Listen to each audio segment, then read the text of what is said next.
नमस्कार, स्वागत है आपका इस बुलेटिन में और मैं हूं आपके साथ योगेश पांडे। पश्चिम बंगाल में एक बार फिर से टीएमसी का परचम लहराया है। बंगाल चुनाव में ममता बनर्जी की जीत से विपक्ष को ऑक्सीजन मिलता नजर आ रहा है। कई जगह तो कई राज्यों में गैर बीजेपी पार्टी सत्ता बनने के बाद बंगाल में भी कयास लगाए जा रहे थे कि शायद बीजेपी इस बार बंगाल की सत्ता अपने नाम कर ले। लेकिन बंगाल की जनता ने दीदी को एक बार फिर सत्ता सौंप दी है और ममता की इस जीत से उनका राजनीतिक कद भी बढ़ गया है और विपक्ष के एक छत्र नेता के तौर पर उनकी दावेदारी अब मजबूत नजर आ रही है। और तीसरी बार पश्चिम बंगाल का चुनाव जीतकर ममता ने यह साबित कर दिया है कि राज्य में उनसे लोकप्रिय नेता कोई और नहीं है। इन चुनावों में ममता बनर्जी अगर तृणमूल का चेहरा थी तो बीजेपी का चेहरा प्रधानमंत्री नरेंद्र मोदी थे। नतीजों के बाद सवाल उठ रहा है कि क्या ममता अब मोदी विरोधी विपक्ष का भी देश भर में नेतृत्व करेंगी और ममता भी कहीं न कहीं ऐसा करना चाहती हैं। इसी सिलसिले में उन्होंने 31 मार्च 2021 को पश्चिम बंगाल चुनाव के बीच 15 दलों को चिट्ठी लिखकर एकजुट होने की अपील भी की थी और ममता बनर्जी ने लिखा था, मेरा मानना है कि लोकतंत्र और संविधान पर बीजेपी के हमलों के खिलाफ एकजुट और प्रभावी संघर्ष का समय आ गया है। ममता ने ये चिट्ठी कांग्रेस अध्यक्ष सोनिया गांधी समेत 5 राज्यों के मुख्यमंत्रियों को लिखी थी और पश्चिम बंगाल विधानसभा चुनाव में टीएमसी ने शानदार प्रदर्शन किया है। ममता बनर्जी ने अपनी पार्टी को शानदार जीत दिलाई है। इस जीत के बाद उनकी छवि एक ऐसे सैनिक और कमांडर के रूप में बनी है जिसने पीएम मोदी और केंद्रीय गृह मंत्री अमित शाह के नेतृत्व वाली बीजेपी की चुनावी युद्ध मशीन को भी हरा दिया। और तीसरी बार की ये जीत न सिर्फ राज्य में बनर्जी की स्थिति को और मजबूत करेगी बल्कि राष्ट्रीय स्तर पर बीजेपी के खिलाफ विपक्ष को एकजुट करने में मदद भी करेगी।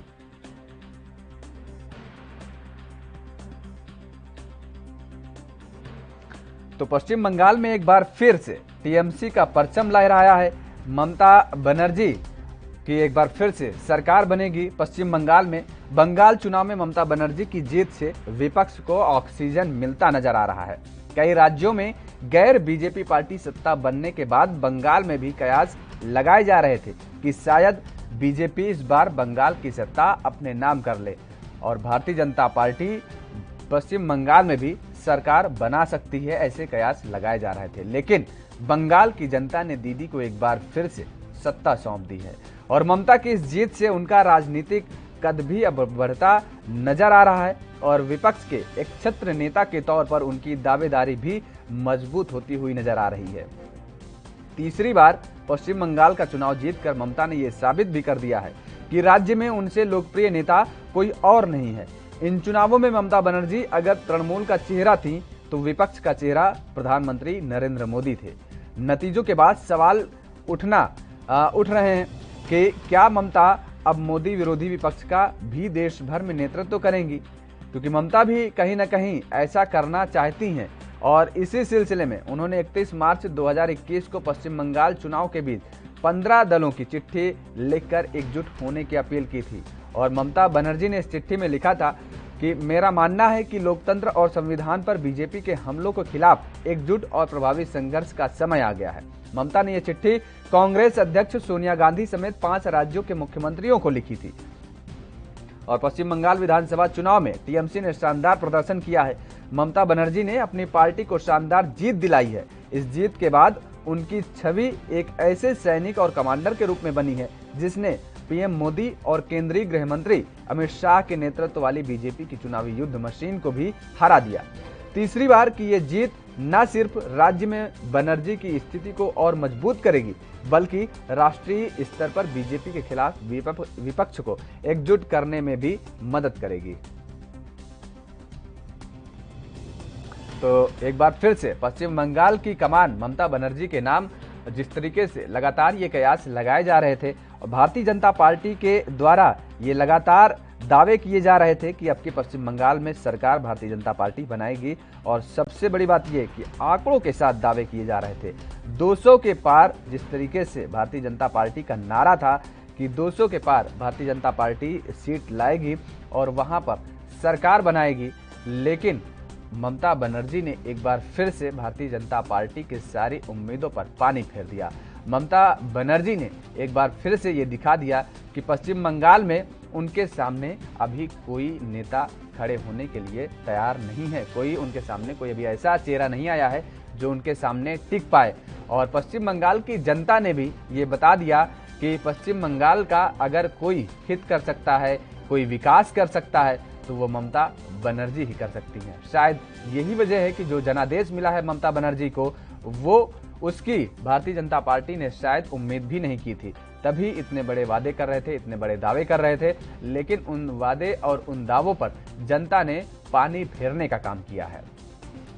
तो पश्चिम बंगाल से भारतीय जनता पार्टी को एक बड़ा झटका लगा है, क्योंकि जिस तरीके से अगर पश्चिम बंगाल का जिक्र किया जाए तो वहां के चुनावी रैलियों में प्रधानमंत्री नरेंद्र मोदी का चेहरा सबसे आगे था और उनके साथ ही तमाम सारे लोग चुनावी रैलियों को संबोधित कर रहे थे। वो चाहे केंद्रीय गृह मंत्री अमित शाह जी का जिक्र करें, चाहे भाजपा के राष्ट्रीय अध्यक्ष जेपी नड्डा का जिक्र करें, तमाम सारे कैबिनेट मंत्री वहां पर पहुंचे थे और इसके साथ ही साथ राज्यों के मुख्यमंत्री भी पहुंचे थे। लेकिन ममता बनर्जी एक अकेली ऐसी चेहरा थी टीएमसी की तरफ से, जो कि टीएमसी को लीड कर रही थी और टीएमसी से मात्र और मात्र एक चेहरे पर जो बंगाल की जनता ने मतदान किया है, बंगाल की जनता ने जो जनादेश दिया है, वो केवल एक चेहरे पर दिया है। तो ये साबित हो गया है कि पश्चिम बंगाल में अभी भी ममता का जलवा बरकरार है, कायम है और ममता बनर्जी के सामने कोई ऐसा चेहरा दूसरा नहीं है। वो चाहे फिर प्रधानमंत्री नरेंद्र मोदी का ही क्यों ना हो, वो पश्चिम बंगाल में अभी चेहरा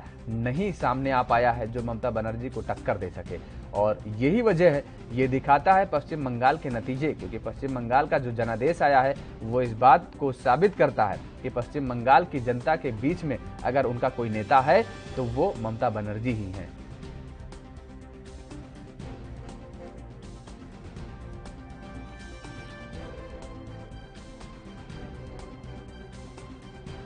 तो लगातार जिस तरीके से जो पश्चिम बंगाल का जो मामला देखने को मिला, पश्चिम बंगाल में जो जनादेश आया वो हैरान करने वाला था, वो भारतीय जनता पार्टी के लिए, वो भी क्योंकि भारतीय जनता पार्टी जिस तरीके से 200 सीट से ज्यादा का दावा कर रहे थे, 200 सीट की बात कर रही थी। और हालांकि तमाम सारे लोगों द्वारा ऐसी भी टिप्पणी की गई, अगर प्रशांत किशोर का जिक्र कर लिया जाए तो उन्होंने साफ तौर पर ये बात को स्वीकारा था और इस बात को कहा था कि दहाई का आंकड़ा नहीं पार कर पाएगी, और वही हुआ। जनता का आशीर्वाद है ना, हम बहुत दिन से लड़ रहे हैं और इसके लिए काम भी करता है और उसका मुताबिक मैंने ये आशीर्वाद मिला। ये वोट नहीं, ये आशीर्वाद होता है। बीजेपी ने अपना पूरा दम लगा दिया था, चाहे सेंट्रल बीजेपी का कोई दम नहीं था, वो प्राइम मिनिस्टर और होम मिनिस्टर का दम था। उसी दम पर और बाहर से 2-4 आदमी लेकर वो दम लगाया, तो वो सब पूरा झूठा था। वो बंगाल का आदमी वोटर लोग मुझे समझाया दिया। खेला हो गया, खेला हो गया और फिर खेला दिल्ली में होगा। वो कब का है सर? नेक्स्ट चुनाव के लिए वो बहुत बड़ा खेला होगा उधर। तो क्या कहना चाहेंगे जिस तरह से ये अभी बहुत बधाई दे रहा है नेशनल लेवल पर ममता बनर्जी को।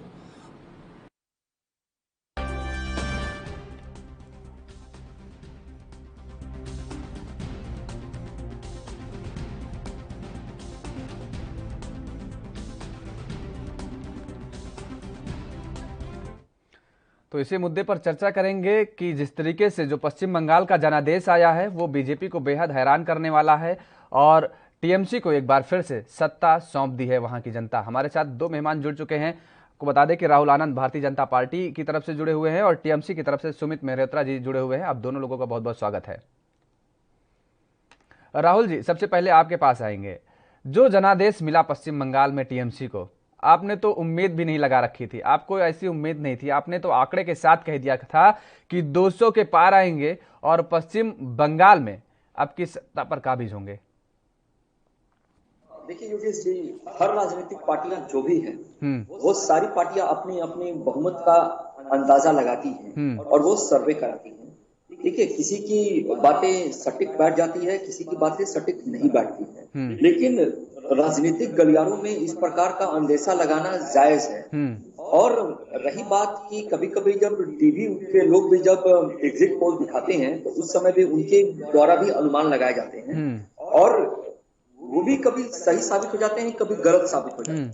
तो ये कोई बहुत बड़ी बात नहीं है, लेकिन एक अच्छी बात ये है जो मैं कहना चाहूंगा कि जो भी 5 राज्यों में चुनाव हुए, जो चुनाव आयोग को टीएमसी के लोग लगातार कलंकित करते रहे, उन्होंने अपनी बेस्ट दिया है, इसके लिए तो धन्यवाद देना ही चाहिए। और मैं उम्मीद करता हूं कि अगर टीएमसी के लोगों में थोड़ी भी अगर ईमानदारी और अगर इंसानियत बची हो तो चुनाव आयोग से माफी मांगनी चाहिए। हालांकि वो ऐसा करेंगे नहीं, लेकिन मैं आपसे कह रहा हूं, और जनता ने यह साबित जरूर कर दिया है कि लालच, पैसा और झूठे वादों के बीच में चुनाव नहीं होते हैं। जनता जिसे चाहेगी उसे ही सत्ता पे वो काबिज करेगी। तो आप ये मान रहे हैं कि आप लालच और झूठे वादे दे रहे थे, क्योंकि जनता ने तो यही फैसला दिया ना, टीएमसी को वहां बैठाल दिया।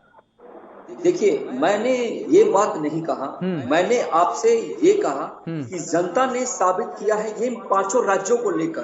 तो मेरे कहने का तात्पर्य ये था कि जो मैनिफेस्टो में जो बातें कही गई थी, और हमने इसके पहले भी अन्य राज्यों में भी चुनाव लड़े हैं, क्योंकि अगर देश में सारे राज्यों को मिलाया जाए तो 50% से ऊपर यानी 18 राज्यों में हमारी सरकारें हैं। लेकिन हमने जो अपनी मैनिफेस्टो में जो बातें कही हैं, उन सारी बातों को हमने किया है, इसलिए जनता का हम पे भरोसा है। लेकिन रही बात अगर बंगाल की, तो बंगाल की बातों को मैं आपको बता दूं, ये हमारे लिए अच्छी बात है। और जो सदन होता है, सदन विपक्ष के लिए जाना जाता है, और विपक्ष में हमारी अच्छी भूमिका होगी, और इसके लिए सशक्त विपक्ष का स्थान हमें प्राप्त हुआ है। ये एक अच्छी बात है, इसे नकारा नहीं जा सकता है। और अगर वोट प्रतिशत की बात की जाए तो बीजेपी को 38% से ऊपर वोट प्रतिशत मिले हैं, और जहां तक टीएमसी को 47.9% के आसपास के वोट प्रतिशत मिले हैं। तो अगर देखा जाए पहले के मुकाबले अतीत, ठीक है सर, एक कमेंट ले लेते हैं, उसके बाद हम वोट प्रतिशत पर भी आएंगे। वोट प्रतिशत पर आएंगे, आपने वोट प्रतिशत का जिक्र किया, उस पर भी आएंगे। सुमित मेहरोत्रा जी, पहले तो आपको बहुत बहुत बधाई सत्ता पर काबिज होने के लिए।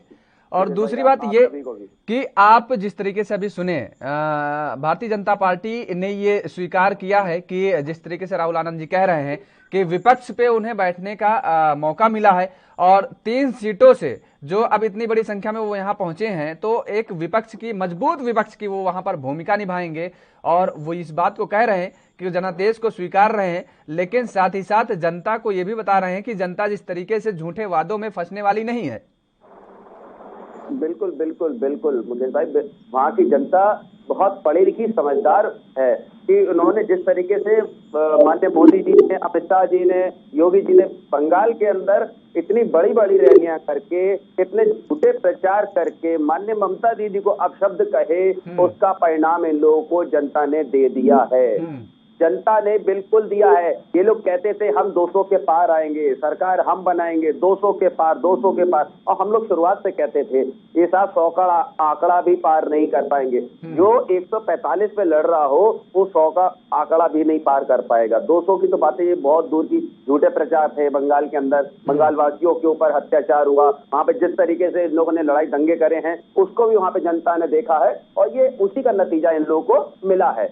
और आने वाले समय में जिस तरीके से मैं आज आपके चैनल पे खुद कहना चाहूंगा कि आने वाले समय में हम लोग इससे ज्यादा मेहनत करके, वहां पे जनता के लिए काम करके इससे ज्यादा सीटों पे आएंगे, और भारतीय जनता पार्टी को आईना दिखाया जाएगा। जो आज 70 पे आए हैं, ये 70 भी नहीं आएंगे आने वाले समय में, आप देख लीजिएगा। सुमित जी, लेकिन झटका तो एक आपको भी लगा है, नंदीग्राम सीट आप नहीं अपने कब्जे में ले पाए। नहीं मुकेश भाई समझ लीजिए, जो 4 बजे 5 बजे तक दीदी को डिक्लेयर कर दिया गया था 1200 वोट से, ये मैं नहीं कह रहा हूँ, चुनाव आयोग की साइट पे जाके आप देख लीजिए, मैं उसमें कुछ नहीं कह रहा हूँ। जो 1200 से उन्हें डिक्लेयर कर दिया था वो वहां से हटके अपने घर पहुंची थी प्रेस कॉन्फ्रेंस करने। इतनी देर के अंदर इन्होंने चुनाव आयोग से मिल करके जो भी काम करा हो, मैं नहीं कह रहा, पर हम लोग भी इसकी जांच कराएंगे कि ये आखिर हुआ क्यों।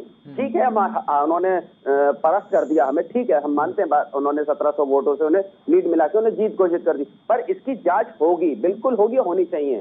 ठीक, राहुल जी, आपने सुना कि जिस तरीके से आप जो बात कह रहे थे, इलेक्शन कमीशन अभी पाक साफ नहीं है टीएमसी की नजर में।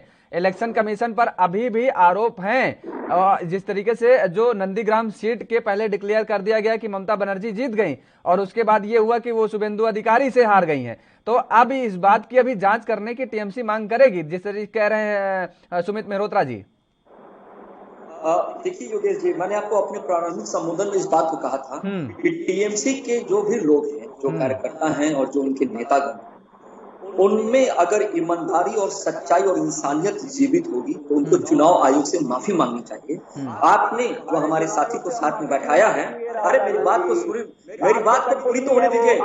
यही सब तो बोलकर आप लोग अपने आप को खत्म कर दिए। बिल्कुल माफी मांगनी चाहिए आपको। अगर हर चीज आपको माफी मांगनी चाहिए। जो स्वतंत्र संस्था है उस पर आप लांछन उठा रहे हैं और आप बीजेपी को बदनाम कर रहे हैं। और विशाल नगर हो तो आपको उठाना चाहिए। आपको इंसानियत नहीं है। अगर शुभेंदु अधिकारी से ममता बनर्जी हार गई है, ये एक घोर सच्चाई है, इसको मानना चाहिए आपको। थोड़ी भी शर्म करो। जो स्वतंत्र संस्था है, सुनो मेरी बात, जो स्वतंत्र संस्था है वो स्वतंत्र है, उसको स्वतंत्र रहने दो। बेशरम लोग बैठे हो तुम लोग, बेशरम लोग हो, बेशरमी से बात करते हो।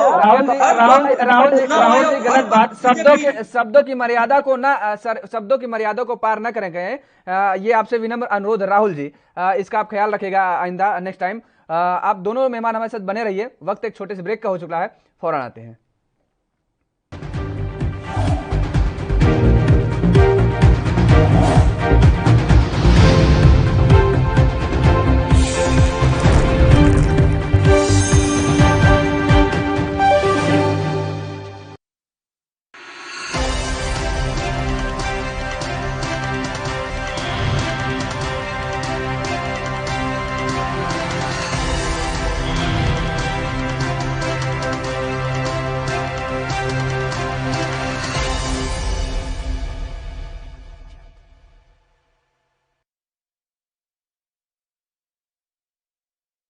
गुरु तेग बहादुर सिमरिए। इस अस्थान ते सतगुरु श्री गुरु तेग बहादुर साहब जी महाराज ने 26 साल 9 महीने 13 दिन भारी तपस्या करनी की है और इस अस्थान ते सतगुरु श्री गुरु तेग बहादुर साहब जी महाराज जी नूं गुरता गद्दी दा तिलक बाबा बुढ़ा साहिब जी दे कुल दे विचों भाई गुरदित्ता जी ने लाउणा कीता। इस स्थान ते ही माता गंगा जी सत्कारयोग, जिन्हां ने इस स्थान ते 5 भूतक शरीर नूं त्यागना कीता।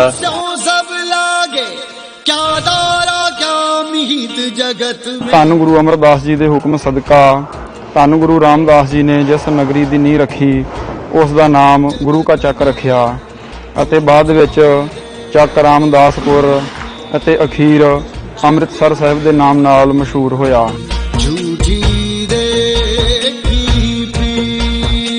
सतगुरु श्री गुरु तेग बहादुर साहब जी महाराज जिथे कोई याद करता है सतगुरु सहाय होना कर सतगुरु का फरमान है। जिथे हर आराधी है तिथे हर मित सहाई, गुर किरपा ते हर मन वसै, होरत बिद लिया न जाई।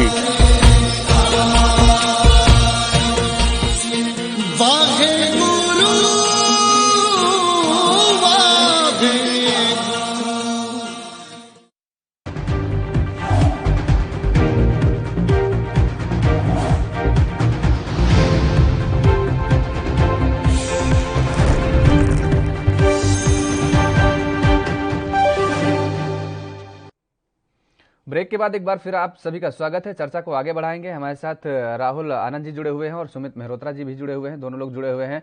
तो राहुल जी, जिस तरीके से जो आप ये आरोप लगा रहे हैं कि इन लोगों पर जो झूठे आरोप के टीएमसी लगातार आरोप लगाती रही है कि इलेक्शन कमीशन जो है भारतीय जनता पार्टी के कहने पर काम कर रही है, तो वो आरोप तो अभी भी लग रहा है। देखिए, अभी भी सुमित जी कह रहे हैं कि उसकी जांच कराई जाएगी और जिस तरीके से पहले ये डिक्लेयर कर दिया गया कि ममता बनर्जी जीत गई हैं और उसके बाद जब वो घर चली गई तो ये आरोप लग रहा है कि आप लोग मिलजुल करके सांठ-गांठ करके इलेक्शन कमीशन से कहीं ना कहीं ममता बनर्जी को हराने का डिक्लेरेशन घोषित कर दिया। देखिए योगेश जी, सबसे अहम बात यह है कि अगर जब भी जनता का जो आदेश होता है उसको स्वीकार करना चाहिए। बिल्कुल, ये और सच्चाई है। चाहे आप हारे या जीते, ठीक बात, दोनों में जनता ही आपको बैठाती है, वही आपके भाग्य का फैसला करती है कि वो सत्ता किसके हाथ में विकास कराना चाहती है। लेकिन अगर आप चुनावी परिणाम पे अगर बात कर ले, जो एग्जिट पोल की बात कर ले, हमारी आंकड़े पे भी बात कर ले, तो अगर हमें ऐसा करना होता तो क्या हम ऐसा कर नहीं सकते थे? बिल्कुल, क्योंकि वो स्वतंत्र संस्था है और जो है, जो सही है उसको एक्सेप्ट करना चाहिए, यही एक ईमानदारी होती है। और मैंने आपको ये भी कहा कि मैं टीएमसी के मित्रों को कल मैंने बधाई भी दिया है सरकार बनाने के लिए, लेकिन जो सही है वो सही है, जहां जो गलत है उसको आप एक्सेप्ट कीजिए कि हाँ यहाँ गलती है। इन्होंने कहा कि दंगे कराती है, चलो दंगे की भी बात अगर कर ले, 2018 में से दंगे हो रहे थे, दोनों पार्टी एक दूसरे पे आरोप लगा रही थी, लेकिन जनता आपके साथ अगर खड़ी है तो हम उसका स्वागत करते हैं। हमने ऐसा तो नहीं कहा कि ईवीएम गलत है, हमने ऐसा तो नहीं कहा कि आपने अंदर से सेटिंग कर ली थी। जहां गलती है उसको एक्सेप्ट कीजिए। मैं आपसे उम्मीद करता हूं कि जनता ने अगर आपको तीसरी बार जवाब ले लेते हैं, तो आप सत्ता अच्छा चलाइए। जी जवाब ले लेते हैं सुमित जी से। सुमित जी, अगर बीजेपी को कराना ही होता तो उनके जो 5 सांसद थे उनकी भी साख दांव पर लगी हुई थी, उनको जिताने का काम करते वो जिस तरीके से, और अन्य लोग थे उनको जिताने का काम करते, सत्ता पर काबिज हो जाते। केवल एक ही सीट पर ऐसा उन्होंने क्या कर दिया कि वो इलेक्शन कमीशन पर अभी भी आपको विश्वास नहीं हो रहा। मुकेश भाई ये सब पूरी जनता जानती है, मैं कुछ नहीं, ये पूरे चैनल पे सभी लोग जान रहे हैं कि किसी व्यक्ति को आपने पहले डिक्लेयर कर दिया हो कि हाँ ये जीत गई है, 12वां राउंड 13वें राउंड के बाद आपने जीत घोषित कर दी, और उसके बाद आप जब वो वहां से हट गई उसके बाद आपने उन्हें 1700 से लीड दिखा के उन्हें विजय घोषित कर दिया। तो कहीं ना कहीं तो हम चुनाव आयोग, ठीक है राहुल आनंद जी कह रहे हैं चुनाव आयोग निष्पक्ष है, हमारे लोग भी थे, हम भी चाहते वो कर ले, तो मना कौन कर रहा है भाई, आप भी जांच करा लीजिए, उसमें कराइए ना, अच्छी बात है। पर जिस तरीके से एक चुनी हुई मुख्यमंत्री को आपने एक बार 1200 से लीड दिखा करके जीत घोषित कर दी हो, और जब वो वहां से हट गई उसके बाद 1700 से जब जीत गए, तो ये कौन सा वो है 1200? नहीं, वो ये बता रहे हैं, वो ये था कि बैलेट पत्र थे जिनकी काउंटिंग नहीं हुई थी, जब उनकी काउंटिंग हुई तो उसमें लीड ऐसी आई कि वो हार गई। नहीं, देखिए माननीय ममता दीदी भी कोई वो नहीं है कि पढ़ी लिखी व्यक्ति हैं, मुख्यमंत्री हैं, सब कुछ समझती हैं। बैलेट पेपर वाला जो था वो पहले ही खुल चुका है, बैलेट जो थे वो काउंटिंग से पहले खुलते हैं, उन्हें पहले गिना जाता है। कहीं पे भी कोई चुनाव होता है बैलेट बॉक्स वाला वो पहले गिना जाता है, कोई बाद में नहीं गिना जाता है, बाद की प्रक्रिया होती है मशीन की, सब मशीनरी का काम होता है।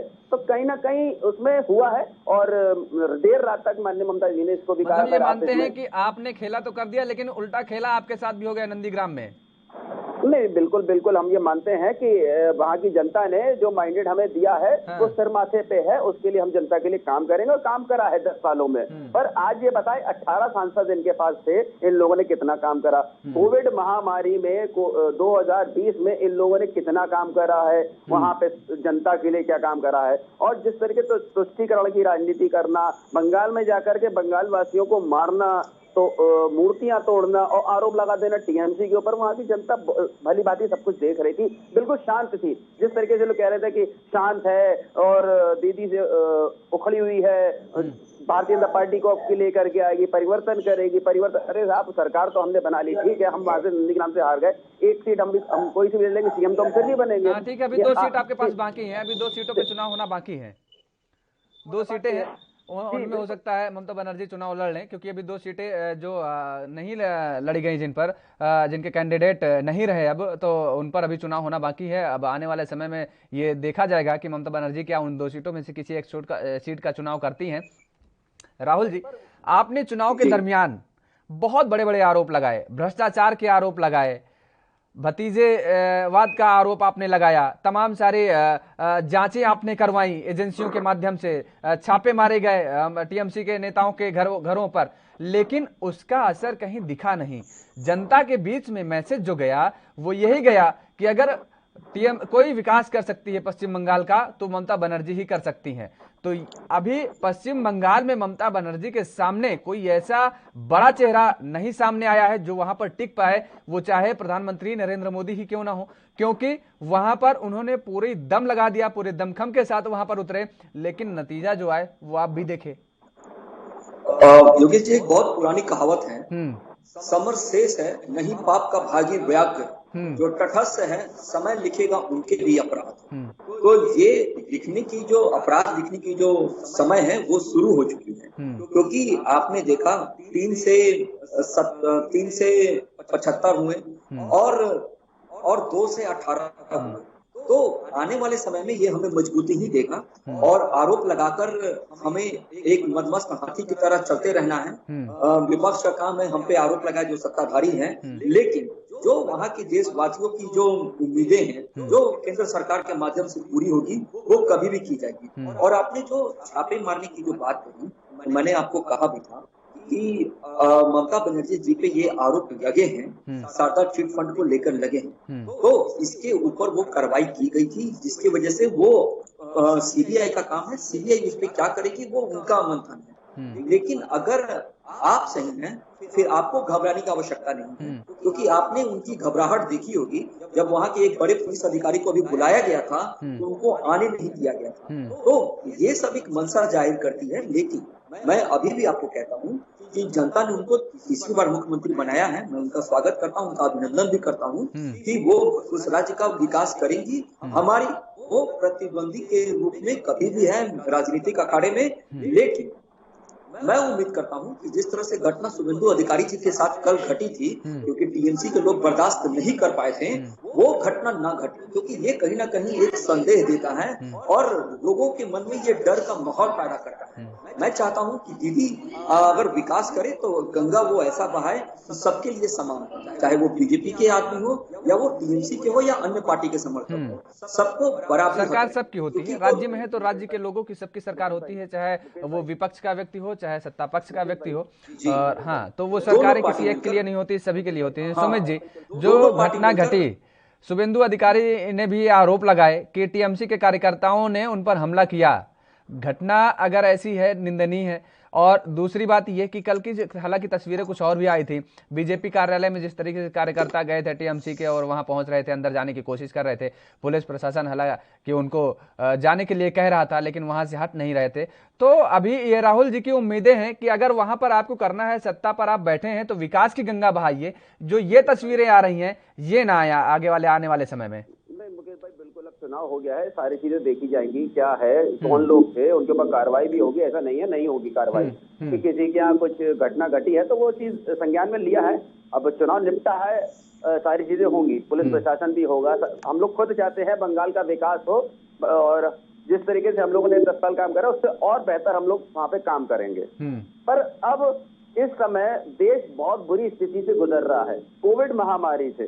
तो हमारी माननीय ममता दीदी ने कल ही ये दीदी ने माननीय मोदी जी से मांग करी है कि बंगाल की, आप भी बंगाल में है, आप भी विपक्ष में है, हम सत्ता में हैं, तो आपका भी अब फर्ज बनता है कि बंगाल वासियों को फ्री में वैक्सीनेशन मिले। और अगर नहीं मिलेगी तो दीदी ने कहा है मैं धरने पे बैठूंगी। तो बंगाल की जनता के लिए काम करें, आप लोग भी अब वैक्सीनेशन का काम करें। पहले इस समय कोविड महामारी से जनता को बचाएं, बंगाल की जनता को, ये हमारा आप लोगों से मांग है। ठीक बात, केंद्र में आपकी सरकार है, फिर आप महामारी से बंगाल की जनता को, इस देश की जनता को बचाएं। चलिए ठीक बात, सुमित जी आपने बहुत सही बात कही है। अब राज्य सरकार और केंद्र सरकारों को मिल करके इस महामारी से लोगों को बचाना चाहिए। आप दोनों मेहमानों का हमारे साथ जुड़ने के लिए बहुत बहुत धन्यवाद। तो जिस तरीके से जो पश्चिम बंगाल के जो नतीजे आए हैं वो भारतीय जनता पार्टी के लिए बेहद एक बहुत बड़ा झटका है और ये बता दिया पश्चिम बंगाल के जनता ने कि अभी पश्चिम बंगाल में अगर पश्चिम बंगाल का कोई विकास करेगा तो वो एक बार फिर से ममता बनर्जी ही करेंगे। मेरे साथ इस बुलेटिन फिलहाल इतना ही, नमस्कार।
ANB न्यूज ने ठाना है कोरोना को हराना है, आपके हित में जारी। गुरु तेग बहादुर ਸਾਹਿਬ ਸ੍ਰੀ ਗੁਰੂ ਤੇਗ ਬਹਾਦਰ ਮਹਾਰਾਜ ਜੀ ਦਾ ਇਹ ਵਰਸਾਇਆ ਹੋਇਆ ਨਗਰ ਸ੍ਰੀ ਅਨੰਦਪੁਰ ਸਾਹਿਬ 19 ਜੂਨ 1665 ਈਸਵੀ ਨੂੰ ਬਿਲਾਸਪੁਰ ਦੇ ਰਾਜਾ ਦੀਪ ਚੰਦ ਦੀ ਵਿਧਵਾ ਰਾਣੀ ਮਹਾਰਾਣੀ ਚੰਪਾ ਦੇ ਕੋਲੋਂ ਮੁੱਲ ਖਰੀਦ ਕਰਕੇ ਇਸ ਨਵੇਂ ਨਗਰ ਦੀ ਦਾਤਾਰ ਸਤਿਗੁਰੂ ਜੀ ਨੇ ਨੀਂਹ ਰੱਖੀ।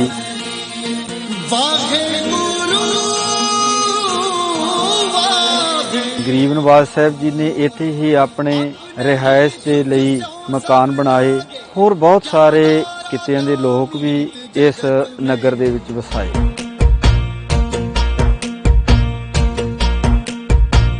ਇਸ ਸਥਾਨ ਤੇ ਸ੍ਰੀ ਗੁਰੂ ਤੇਗ ਬਹਾਦਰ ਜੀ ਦੇ ਸ਼ਹੀਦ ਦਾ ਸੰਸਕਾਰ ਹੋਇਆ ਸੀ।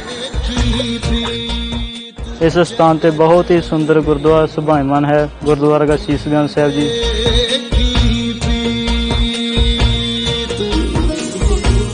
11 ਨਵੰਬਰ 1675 ਨੂੰ ਗੁਰੂ ਤੇਗ ਬਹਾਦਰ ਜੀ ਦੀ ਸ਼ਹੀਦੀ ਹੁੰਦੀ ਹੈ ਅਤੇ ਉਹਨਾਂ ਦਾ ਸੀਸ ਭਾਈ ਜੈਤਾ ਜੀ ਪੜਾਅ ਦਰ ਪੜਾਅ ਹੁੰਦੇ ਹੋਏ ਗੁਰਦੁਆਰਾ ਸੀਸਗੰਜ ਸਾਹਿਬ ਵਿਖੇ ਪਹੁੰਚਦੇ ਹਨ ਅਤੇ ਇੱਥੇ ਉਹਨਾਂ ਦਾ ਸੰਸਕਾਰ ਕੀਤਾ ਜਾਂਦਾ ਹੈ।